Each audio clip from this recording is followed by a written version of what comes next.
Hello students, good morning. आपका atomic structure का जो लेसन चल रहा है उसमें आज अपन लेक्चर नंबर 12 इसमें एक बहुत इंपॉर्टेंट टॉपिक पढ़ने जा रहे हैं जो इस हेडिंग से आएगा। ये टॉपिक अपना होगा आज का श्रोडिंगर्स हाइपोथेसिस, या फिर अपन इसको जो भी नेम देंगे वो अपने आप अब इसमें आगे आ जाएगा। इस टॉपिक को पहले सुनिए, अच्छे से समझिए। देखिए, आप सब ने एटॉमिक स्ट्रक्चर में बोर मॉडल तक का जब टॉपिक पढ़ा, बोर का जो मॉडल था वो क्या बोलता है अपने को बार बार, बोर के अकॉर्डिंग हमें पार्टिकल को तो बेस मानते हैं, पार्टिकल मानकर चलते हैं बोर, बट बोर के मॉडल में किसका एक्सप्लेनेशन नहीं आता है? बोलिए, वेव थ्योरी बोर अपने मॉडल में इंक्लूड नहीं कर पा रहे हैं। और यही रीजन था कि बोर का मॉडल आज के समय के अकॉर्डिंग करेक्ट नहीं है। क्यों नहीं है? उसका रीजन ये बता दिया आपको पीछे कि एक तो साइंटिस्ट थे जिनका नाम है डी ब्रोगली, और एक साइंटिस्ट जिनका नाम था हाइजेनबर्ग। डी ब्रोगली का dual nature of matter and Heisenberg का अनसर्टेनिटी प्रिंसिपल, ये दोनों ही टॉपिक बोर के मॉडल को फेल मानते हैं। बोर का मॉडल डी ब्रोगली कंसेप्ट को भी फॉलो नहीं कर पाया और बोर का मॉडल हाइजेनबर्ग के अनसर्टेनिटी प्रिंसिपल को भी फॉलो नहीं कर पाया। ये वाली जो थ्योरी चलती है ये किस पर बेस करती है? बोलिए, पार्टिकल एंड वेव। और ऐसे ही हाइजेनबर्ग अनसर्टेनिटी प्रिंसिपल भी किसको बेस मानती है? वेव को बेस मानती है। तो मैं समझता हूं पार्टिकल और वेव की जो थ्योरी आती है उसके बाद अब एटम की जो लेटेस्ट स्टडी होगी वो वेव मैकेनिकल थ्योरी में ही होगी। Wave mechanical model of an atom. आज का अपना जो टॉपिक है वो देखो, फिर ये हेडिंग बन जाती है, wave mechanical model of an atom. और ये थ्योरी किस साइंटिस्ट ने एक्सप्लेन कर दी है? बोलिए, श्रोडिंगर साइंटिस्ट ने। इसलिए मैं समझता हूं कि अब एक नया टॉपिक नए तरीके से नए दिशा में अपन जा रहे हैं। स्टूडेंट्स, आपने अब तक एक फिजिक्स पढ़ी है जिसको अपन बोल रहे हैं classical physics. Classical physics, classical physics का मतलब होता है कि ये फैन इलेक्ट्रिकल को मैकेनिकल में कन्वर्ट कर रहा है, इस ब्रिज की हाइट इतनी है, लेंथ इतनी है, ये गाड़ी इतने कराव से चल रही है, ये बॉल ऊपर से नीचे गिर रहा है तो इसकी स्पीड इतनी है।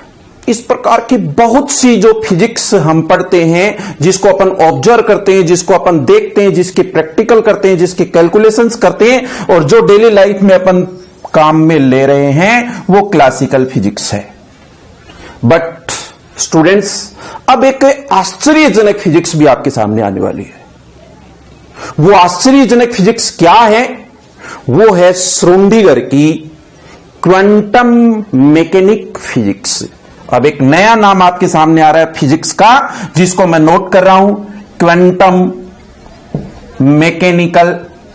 Mechanics physics. ये क्वांटम मैकेनिकल फिजिक्स क्या है? ये बात जब अपन पढ़ते हैं तो एक नए प्रकार के आयाम में अपन एंटर करते हैं। अलग ही चीज है जिस पर संभावनाएं भी हैं, जिस पर आश्चर्य भी हैं। इस बात को सीखने के लिए अपन कुछ छोटे छोटे एग्जाम्पल से शुरू करेंगे। मतलब ये वाली फिजिक्स में चलती है। ये श्रोडिंगर साइंटिस्ट केमिस्ट्री के नहीं है, फिजिक्स के साइंटिस्ट हैं, बट फिजिक्स की रिक्वायरमेंट है यहां पर अपने को, तभी अपन एटम की कंप्लीट स्टडी कर पाएंगे। तो ये जो क्वांटम में मैकेनिक फिजिक्स है, ये श्रोडिंगर ने जो एक्सप्लेन की है, इससे हम क्या समझना चाहते हैं, क्या सीखना चाहते हैं, इस बात को मैं समझाना चाह रहा हूं। समझिए स्टूडेंट्स, ऐसा मान लेते हैं कि आपका एक फ्रेंड सामने वाली किसी बिल्डिंग में गया, अभी उस बिल्डिंग में बहुत से कमरे हैं और आप बाहर खड़े हैं। तो आप खड़े खड़े ये समझ रहे होंगे कि फ्रेंड कितने नंबर रूम में है, 1 2 3 4 5 15 कितने नंबर में है, ऐसा अपन केवल कल्पना कर सकते हैं, संभावना बता सकते हैं कि फ्रेंड इस रूम में हो सकता है, इसमें हो सकता है, इसमें हो सकता है, इसमें हो सकता है। निश्चित हमें तब पता चलेगा जब हम जाकर के देखेंगे, ऑब्जर्व करेंगे कि कितने नंबर रूम में है। इससे पहले जब अपन बाहर खड़े थे तब तक केवल कल्पना थी, इमेजिन था, प्रोबेबिलिटी थी, संभावना थी। तो ये जो नाम एक समय रख रहा हूं प्रोबेबिलिटी, ये नाम बहुत इंपॉर्टेंट है यहां के लिए। ये प्रोबेबिलिटी जो है, इस पर एक हाइपोथेसिस इमेजिनरी प्रैक्टिकल श्रोडिंगर ने दिया है। यहां ये बात समझने के लिए और प्रैक्टिकल के रूप में देखने के लिए मैं नोट करके बता रहा हूं, समझा रहा हूं, आप सीखिए। स्टूडेंट्स, मान लेते हैं कि अपने सामने, अपने पास ये एक बॉक्स है।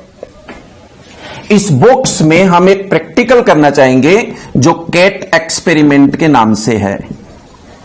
कैट एक्सपेरिमेंट श्रोडिंगर का एक हाइपोथेसिस प्रैक्टिकल है, इमेजिनरी है, काल्पनिक प्रैक्टिकल है, एक्चुअल में किया नहीं है।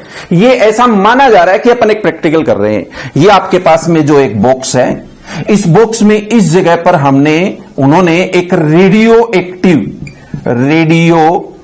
एक्टिव सब्सटेंस रख दिया है।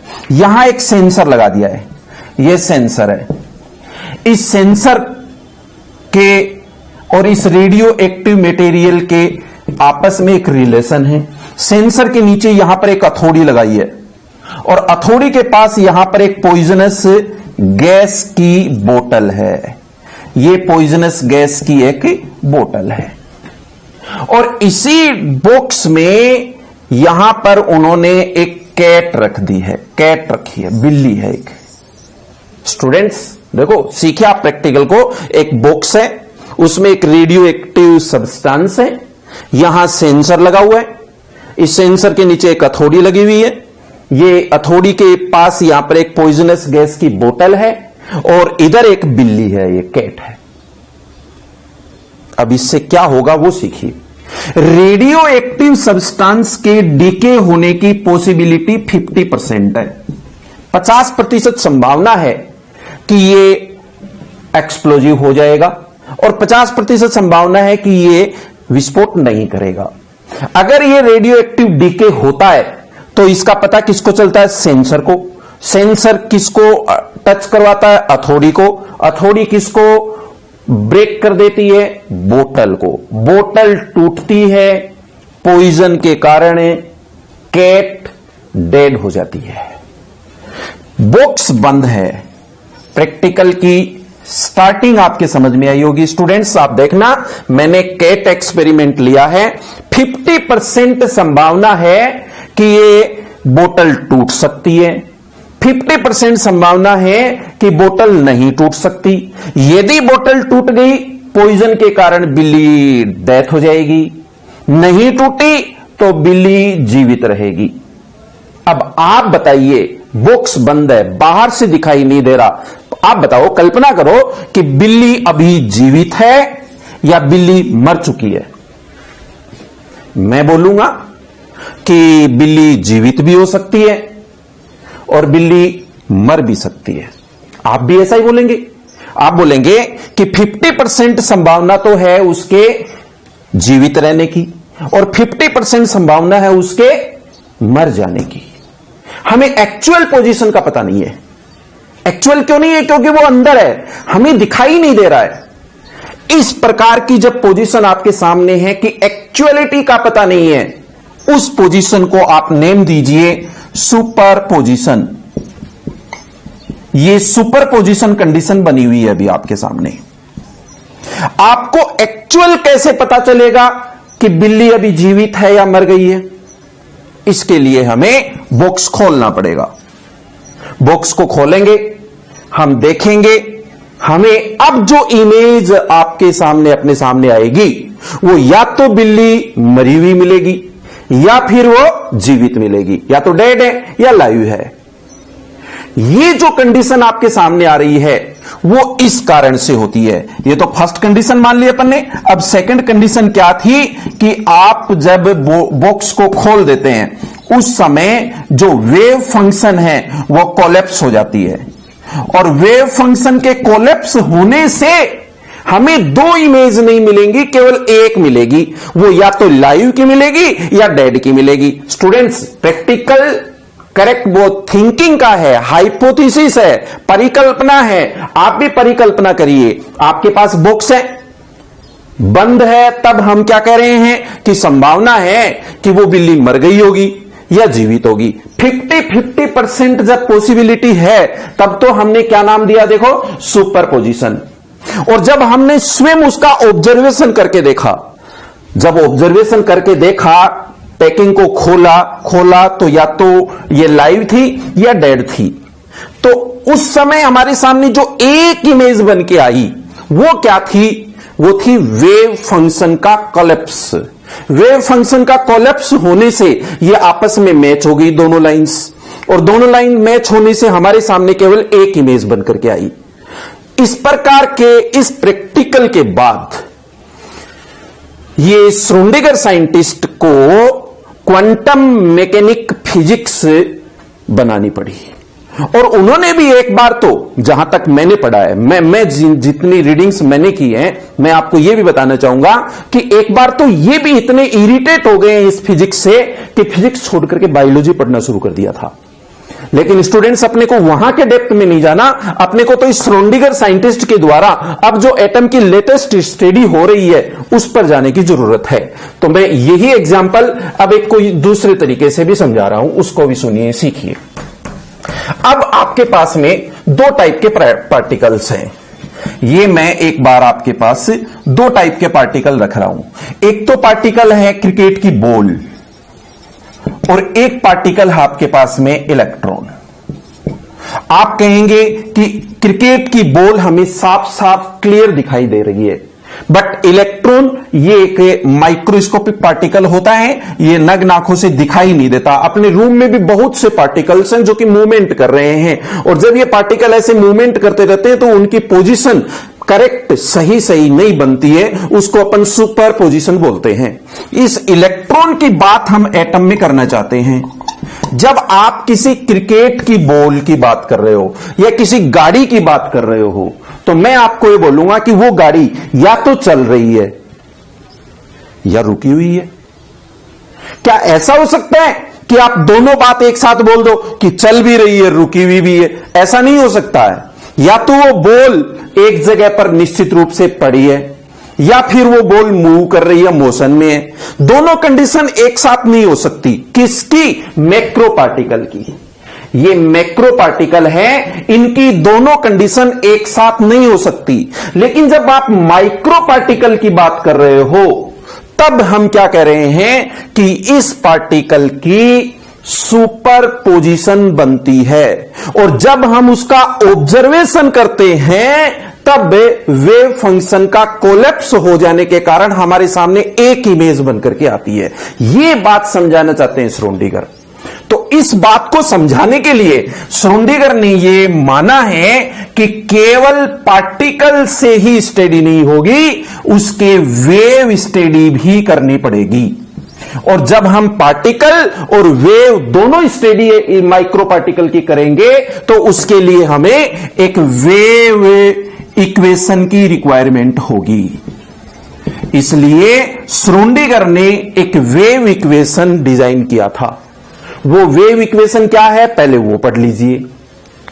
उन्होंने वेव इक्वेशन दिया, del square psi upon D X square plus del square psi upon D Y square plus del square psi upon D Z square plus 8 pi square M upon H square into E minus V psi equals to 0। ये equation wave equation के नाम से जानी जाती है। Schrodinger ने उस नई वाली फिजिक्स में वेव मैकेनिकल फिजिक्स बेस पर बनाई है। और ये जो फिजिक्स चल रही है, ये फिजिक्स एग्जैक्टली उन माइक्रो पार्टिकल्स के मोशन को एक्सप्लेन करने के लिए बनाई जा रही है, उनकी करेक्ट पोजीशन लाने के लिए कि यहां पर प्रोबेबिलिटी कितनी हो सकती है, उसकी प्रेजेंस कितनी हो सकती है, कहां हो सकती है। इसके लिए वो ये कह रहे हैं कि देखो x, y और z the orientation of electrons, x axis, y axis और z एक्सिस। इसलिए ये जो इतने पार्ट है, ये यहां से लेकर के यहां तक का, इसको एक नाम दिया जाता है। मैं एक बार इसको दोबारा नोट कर दूं, क्या है देखना, del square psi upon D X square plus del square psi upon Y square del square psi upon D Z square. इतने को बोला जाता है लैप्लेसियन ऑपरेटर। लैप्लेसियन ऑपरेटर के नाम से आप इतने को बोलेंगे, means the orientation of electrons. यहां पर देखेंगे आप पाई की वैल्यू कांस्टेंट है M, M means mass of electron. Mass of electron आप सबको पता है कितना होता है, सब जानते हैं। उसके बाद में एच, एच है यहां पर प्लैंक कांस्टेंट, प्लैंक कांस्टेंट, ये वैल्यू भी कांस्टेंट होती है, सब अपन पहले से कैलकुलेट कर चुके हैं, याद कर चुके हैं। E, E means total energy, total energy. Here V, V means potential energy, potential energy. आपको एक यहां पर साइन और दिख रहा है जिसको मैं बोलूं साइन। ये नाम, ये साइन किसका होगा, साइन। साइन को बोलिए प्रोबेबिलिटी ऑफ इलेक्ट्रॉन। यहां पर इलेक्ट्रॉन की प्रोबेबिलिटी साइन से रिप्रेजेंट की गई है। मैं इस साइन पर आता हूं, टॉपिक क्या है देखना, इलेक्ट्रॉन की प्रोबेबिलिटी हम कैसे फाइंड करेंगे। इस इक्वेशन को हटा करके अब एक बार साइन की बात करते हैं। देखिए यह साइन है और उसके बाद में इसको ऐसा लिखना शुरू करूंगा, साइन स्क्वायर। ओके, तो देखिए इसका मीनिंग क्या है और इसका मीनिंग क्या है। जब आपके पास ये न्यूक्लियस और उसके चारों तरफ आप इलेक्ट्रॉन की इमेजिन कर रहे थे बोर मॉडल के अकॉर्डिंग, ऐसा मानते हैं कि ये पार्टिकल इस न्यूक्लियस के चारों तरफ ऐसे मूविंग करता है, ये तो बोर मॉडल था। बट अब ये इलेक्ट्रॉन वेव मैकेनिकल थ्योरी में पढ़ा जा रहा है, तो अब इस इलेक्ट्रॉन की प्रोबेबिलिटी कहां है, कितनी है, इसको हम बोलते हैं साइन। तो बोलिए प्रोबेबिलिटी ऑफ इलेक्ट्रॉन। इलेक्ट्रॉन की ये प्रोबेबिलिटी जब हमने एक ग्राफ से पढ़ी, तब इसका एक बार अपन ऐसा ग्राफ बना रहे हैं। देखो ये ग्राफ मान लीजिए, ये इलेक्ट्रॉन की प्रोबेबिलिटी है, ये इलेक्ट्रॉन की प्रोबेबिलिटी है, ये इलेक्ट्रॉन की प्रोबेबिलिटी है, जो किस में है बोलना, प्लस में है। बट ये इलेक्ट्रॉन की प्रोबेबिलिटी किस में है, माइनस में है। क्या माइनस में प्रोबेबिलिटी इलेक्ट्रॉन की हो सकती है? नहीं हो सकती।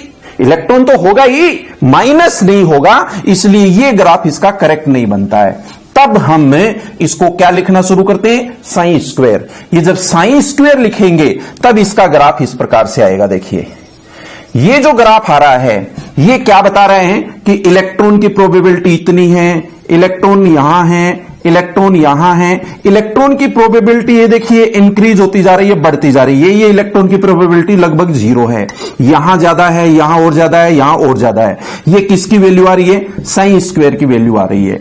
हम इस ग्राफ से ये रिप्रेजेंट करना चाहते हैं कि जब साइन स्क्वायर की वैल्यू अपने पास में होगी तो इलेक्ट्रॉन की प्रायिकता, प्रोबेबिलिटी अपने पास आएगी। तो इलेक्ट्रॉन की ये जो प्रोबेबिलिटी अपने पास में आ रही है, उसको एक नाम दे दिया गया है, और वो आज पहली बार आप इस लेसन में नए रूप में पढ़ेंगे, जिसको बोलते हैं ऑर्बिटल। स्टूडेंट्स, एटॉमिक स्टडी में आपके सामने पहली बार अब एक नया नाम आया है, ऑर्बिटल। इससे पहले हम बार बार केवल ये नाम पढ़ते थे, ऑर्बिट। ऑर्बिट यानी सेल, सेल यानी energy level. Energy level means n is equals to 1 2 3 4 5 ऐसे पढ़ते थे। बट अब एक नया लेटेस्ट नेम भी आ गया है जिसको अपन बोलते हैं ऑर्बिटल। तो ये ऑर्बिटल क्या है, इस बात को एक बार सिंपल एग्जांपल से मैं एक्सप्लेन करना चाह रहा हूं। आप इसको भी सीखिए, पढ़िए। मान लीजिए कि आप सभी स्टूडेंट एक रूम में बैठे हैं। जितने भी स्टूडेंट रूम में बैठे हैं सब अपने आप को एक बार एक नेम दो, इलेक्ट्रॉन। अब आप स्टूडेंट नहीं है, अपने आप को नेम बोलिए इलेक्ट्रॉन। और मैं टीचर यहां क्लास में हूं तो मैं अपने आप को एक बार बोल दूं न्यूक्लियस। तो बोलिए इलेक्ट्रॉन किसके कंट्रोल में होते हैं, न्यूक्लियस के। सभी इलेक्ट्रॉन यहां कंट्रोल में बैठे हैं। लेकिन इलेक्ट्रॉन्स की जो प्रोबेबिलिटी है वो देखिए क्या है, 1 2 3 1 2 3 1 2 3 ऐसे है। फिर बीच में एक गैप है, लाइन है, 1 2 3 ऐसे एक अरेंजमेंट बना हुआ है स्टूडेंट्स का। तो जहां मैक्सिमम पॉसिबिलिटी है इलेक्ट्रॉन्स की, जहां ज्यादा से ज्यादा इलेक्ट्रॉन्स अवेलेबल हैं, उस स्पेस को, उस स्थान को ऑर्बिटल बोलते हैं। बीच बीच में गैप भी है, जहां की इलेक्ट्रॉन अवेलेबल नहीं है, उस गैप को हम एक आगे दूसरा नेम दिया करेंगे जिसको बोला करेंगे node. The space where electron probability is 0 और nearly 0 is known as node. But the space where electron probability is maximum means 90 to 99% electron available होगा, ऐसे स्पेस को क्या बोला जाता है, ऑर्बिटल। तो आप देखिए कि श्रोडिंगर की हाइपोथेसिस में, श्रोडिंगर की वेव मैकेनिकल मॉडल में हमें एक नया नाम सामने देखने को मिल गया है जो ऑर्बिटल है। इसलिए ये क्लियर हो गया है कि अब एटम की जो स्टडी होगी वो एक नए कंसेप्ट के साथ होगी और उस कंसेप्ट को बोला जाएगा क्वांटम मॉडल। इस क्वांटम मॉडल का जो फर्स्ट टॉपिक आप पढ़ना चाहेंगे वो होगा क्वांटम नंबर। और ये क्वांटम नंबर टोटल कितने होते हैं, 4 होते हैं। उनमें से एक क्वांटम नंबर बोर मॉडल में आ चुका है पहले से, उसको बोला जाता है प्रिंसिपल क्वांटम नंबर। अब 3 क्वांटम नंबर यहां पर और नए ऐड हो जाएंगे जो अगले वाले लेक्चर में आने वाले हैं। वो लेक्चर अब इस लेसन का सबसे इंपॉर्टेंट पार्ट होगा, सबसे अच्छा टॉपिक होगा। मैं समझता हूं शायद श्रोडिंगर का हाइपोथेसिस, श्रोडिंगर का कैट एक्सपेरिमेंट आप सबके समझ में आया होगा। Thank you, best of luck, have a nice day.